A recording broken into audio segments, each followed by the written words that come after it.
থেকে।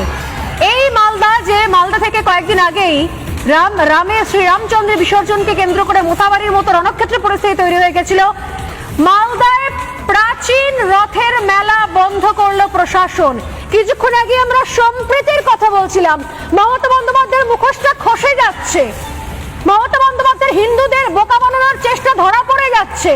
এইভাবে হিন্দুদের বোকা বানিয়ে হিন্দু মন জয় করা যায় না, কারণ ছত্রে ছত্রে তোষণের রাজনীতি চলে এই বাংলায়। মালদায় প্রাচীন রথের মেলা বন্ধ করলো প্রশাসন। কালিয়াচকের জালালপুর রথের মেলা, দীর্ঘদিনের বহু প্রাচীন কালিয়াচকের জালালপুর রথের মেলা, সেই মেলা বন্ধ করে দেওয়া হলো। কালিয়াচকে 629 বছরের পুরনো এই রথের মেলা, 629 বছরের পুরনো রথের মেলা বন্ধ করে দিল প্রশাসন। অনুমতি দেয়নি, রথের মেলা অনুমতি দিল না পুলিশ।